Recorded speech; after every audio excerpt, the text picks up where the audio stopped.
Leadership.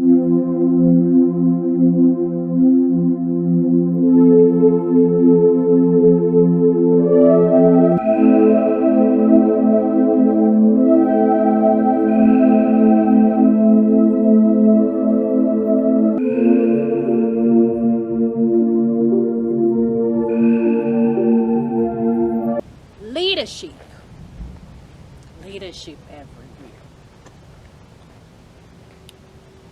When you think of the term leadership, what comes to your mind? Of course, in this three-dimensional realm, we see many examples of what leadership represents and means to us. But we are at a now pivotal time that we ought to seek what is the true representation of leadership. Leadership, in its most definition, basic definition, of course, is a leader, of course, who inspires, motivates others to achieve their goals and dreams.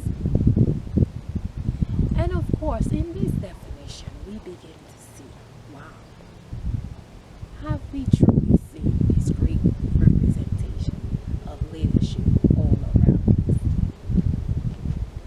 Now, we can of course look at maybe examples. A sport. Maybe you're a coach. You coach football, you coach basketball, you coach, soccer, hockey, you coach, just track and field. And of course, as we see in its definition, is a person, who pushes and motivates and inspires, others on a path to achieve their goal. Now, of course, by this example of sportsmanship and leadership, we see that oftentimes the coaches are there to not just give them the tools and training to maybe, develop their skills in their sports, whether it's basketball, football, soccer, track and field. Give them certain tools and training and activities to help them elevate, in their physical training, their mental training, and their emotional training, so that when they go forth and play, whatever sport or competitive, athletic training that they go for into tournaments, that of course we will see they win. They win the first prize or the medal. But we are not so much talking about just this. Of course, this is important because just any form of inspiration and motivation where you're leading someone on with great passion to achieve their goal is stepping forth in the right dimension. So kudos to all of those who have set forth on their great leadership path in this three-dimensional realm. But the leadership that I want to shed light on, of course, is the great leadership. The leader that exists within each and every one of you, of truly becoming the divine leader representation that have always existed within. Now, what I want to also shed light on is before your great awakening stage, you were of course in many forms of training, as I've spoken many times, training with just formulating relationships with family, friends, partners, like just being able to coexist, form these great relationships, and most of all, the relationship in understanding yourself. Now, a great true representation of what a leader means is just fully standing in your power of becoming your divine vessel. Now, what do I do by that? You are not this, if you're quote unquote, you're just maybe a chef at a restaurant. you're not just this chef, you know. Even in our three-dimensional work experience, we see that we are often being trained to exert the true leadership. Now, of course, for most of us, in every part or stage of our living daily lives, we form connections and, partnerships and teammanship within each other.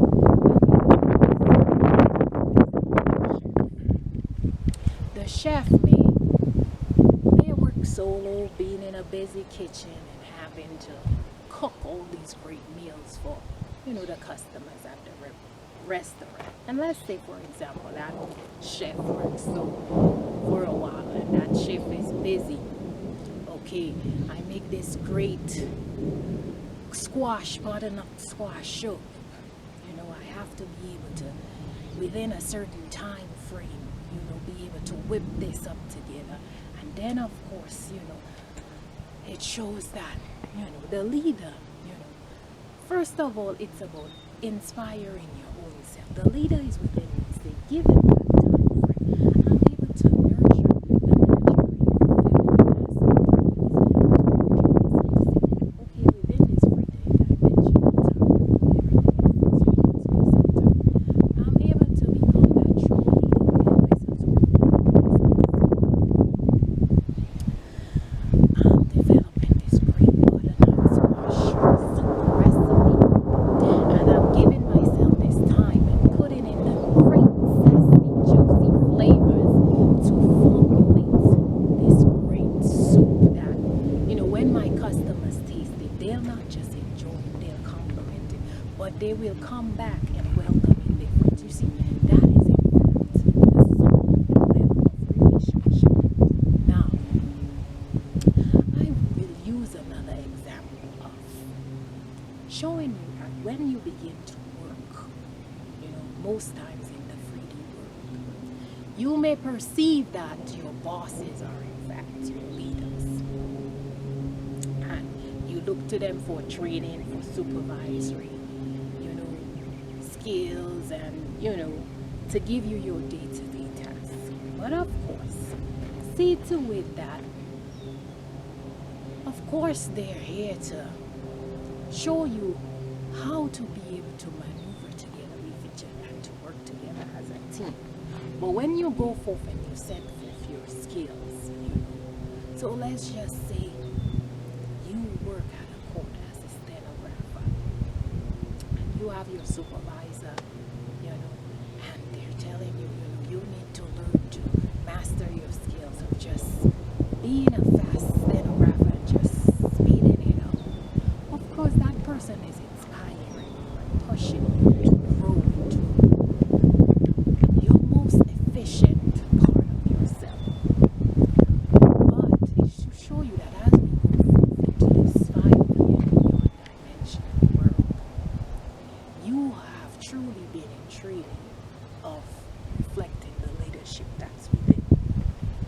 Now, of course, we have seen, as I stated, 3D dimension, a lot of times leadership is more about us being able to stand in our power.